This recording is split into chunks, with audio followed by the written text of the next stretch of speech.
Has anyone ever told you that you're too sensitive, too emotional, you need to calm down, you need to toughen up, or stop taking things so personally? And did you spend years trying to be less, trying to feel less, trying to express less because someone made you believe that your emotions are the problem? Today we need to talk about that because I think most of us have been handed down a very broken relationship with our own emotions. And we've been paying for it ever since. Welcome back to Real Talk Adulthood, the podcast where we have honest conversations nobody had with us while we're growing up. I'm Penny and we're on episode 5 now. We've talked about how nobody prepared us for adulthood. We've talked about our spiritual lives. We talked about mental health. We talked about our bodies. And today we'll be talking about our emotional life. So much of what makes adulthood hard is the stuff that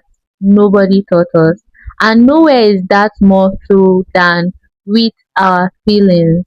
Most of us were raised to manage feelings, suppress feelings, or perform feelings. Very few of us were actually taught how to understand what we feel and process them. Today, we are going to try to change that. A lot of us grew up in environments where certain emotions were acceptable and others were not. Boys were told not to cry, girls were told not to get angry. Everyone was told not to make a big deal. So we learned very early to edit ourselves, talk things away, and then just keep moving. We got into adulthood carrying all that unprocessed emotional weight, and nobody warned us that it just doesn't disappear. It shows up in the way we react when someone criticizes us, how we handle conflict, how we relate with other people, in why certain things hit us harder than they should, in why we shut down the way we do when certain things are being thrown at us, how we blow up or go completely numb at the wrong moment. Here's what I want you to hear. Your emotions are not your enemy. They are not a sign of weakness, and they are not problems that you need to fix. They are information and they are trying to tell you something. And learning to listen to them might be the most important thing you do as an adult. There are three major things I wish someone explained to me as an adult. Number one is feelings are not facts, but that doesn't mean they are not real. For the fact that you feel something, for the fact that you feel a certain way, does not necessarily mean that that is a fact, that is what is actually going on. But it doesn't mean what you're feeling is not real and what you're feeling was not implied. For instance, if you feel like a certain person doesn't like you, that might not be a fact. That might not be true as per fact that this particular person does not really like you.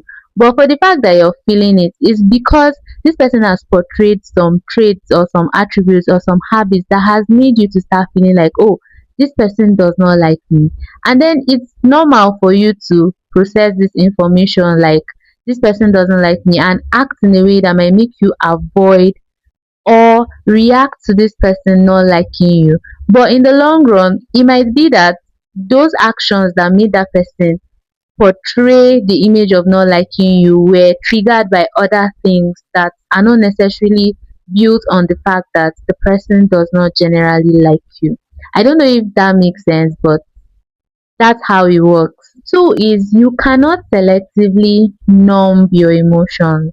When you turn down the volume on emotions that you're actually feeling, negative emotions, whether it's pain, grief, fear, it also affects positive emotions because it keeps creeping up until you deal with it. You cannot cut off the hard feeling without actually cutting off the good ones as well. So it's very normal for you to feel your feelings and process them. If only my pillows could talk, I cannot count the number of times that I had a very hard day, I had a very rough day, I had a very painful moment, and then I will just sit down alone with myself in my feelings, either sitting or lying on my pillow, and then I will just cry it out. Cry the pain, cry the anger, cry the grief. I will just feel it out. And then somehow, after expressing what I am actually feeling, I feel light-weighted and I feel like, yes, I'm ready to move forward. The third thing is emotional regulation is a skill. It is not a personality trait. When we come across people who seem to have it together. There are certain people that never fall apart under pressure. They seem to have everything figured out. Even when they are angry, they know how to hold everything together. And we feel like that's just how they are. It can actually be learned.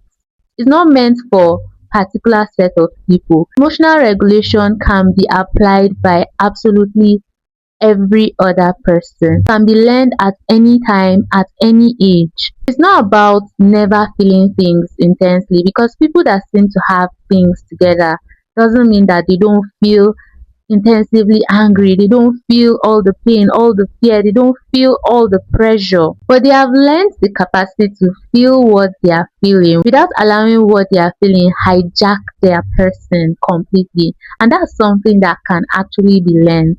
And we're going to talk more on this when we go into emotional intelligence, because feeling your feelings, expressing them, and learning how to manage them in your day to day daily living has a lot to do with emotional intelligence. I feel like when we suppress emotions too much, when we shove them away too much, they kind of show up at the wrong moment and then they get the best of us.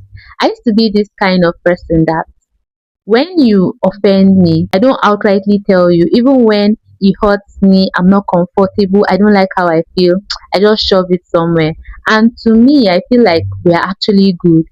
But then we keep going. You offend me the second time, I do the same thing. You offend me the third time, I do the same thing.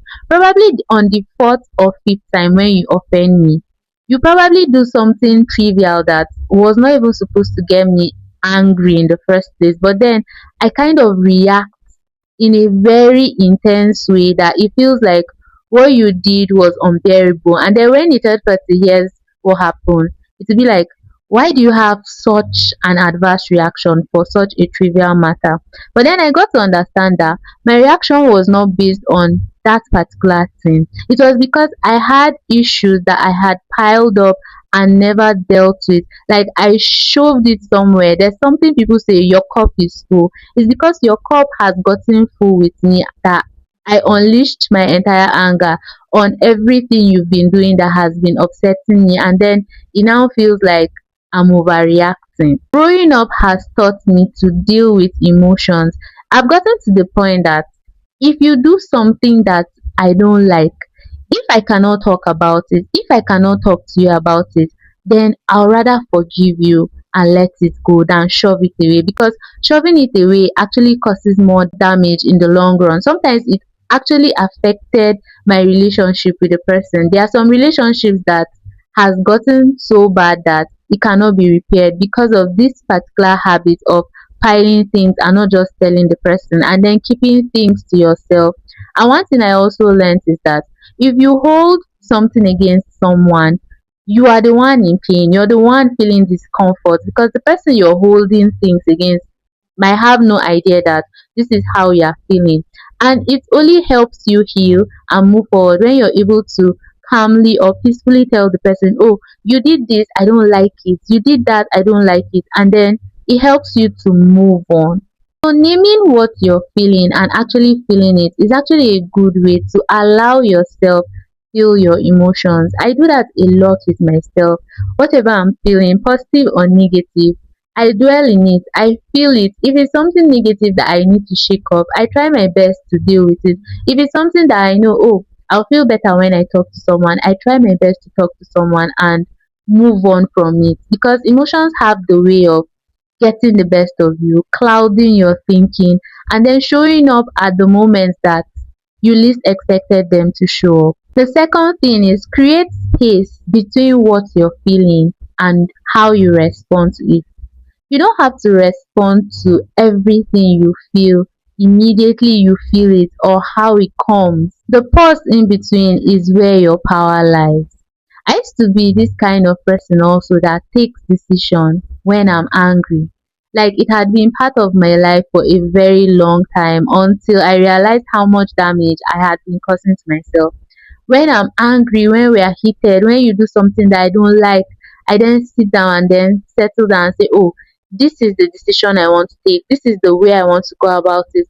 And most of the time, After I have calmed down, after that anger has gone away, I actually regret my decisions, because when I see things from a calmer perspective, I'm like, okay, why did I ever think that this was the best way to go about it? Why did I ever think that this was what would have worked out? Because I then see better ways I would have reacted. I then see better options and better solutions to the problem. So it had taught me with painful lessons that I should never make decisions when I am angry. I should never talk back when I am angry, because sometimes there are some words that cannot be taken back. I have learned as a person that when things are heated, when I am angry, I try my best to walk away and not say anything. I might go home, be angry, vent to my best friend, vent to myself, replay the scenario and be angry, but I try my best to allow it play out before I make any decisions, or before I have a conversation to the person I was in a heated conversation with, or to the person I was very angry at. And it has gone a long way in helping me make better decisions and helping me to manage relationships with people. The third thing is, stop judging yourself for how you feel. You don't choose your emotions, they just arise. Treat yourself with the same kindness you would treat a friend or a colleague who was telling you about what they are going through.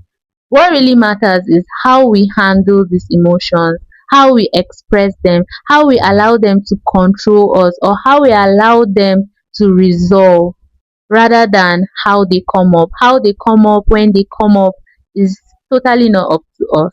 One thing I have really learned about emotions as an adult is the fact that your emotional life is not a liability. It is one of the most human thing about you. And learning to navigate it with honesty, curiosity, and with a little more grace will change the quality of your relationships, of your decision, and the quality of every season of your life. You were never too much. We're just not given the right tools on how to navigate your emotions and then feel your feelings and process them properly as a person should.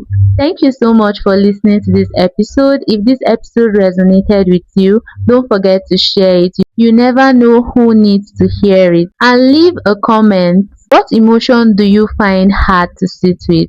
I genuinely would love to know and love to hear how you're coping or how you're dealing with it. But we are not done with this conversation yet. Next week, we are going deeper into our emotions, and we'll be talking about emotional intelligence, what it actually is, how to build it, and how your emotions show up in every relationship of your life. Then we'll be closing up the whole season by bringing and wrapping up everything together. Episode 6 is the one you've been waiting for, and I'll see you there. Until then, feel your feelings, all of them. Take care.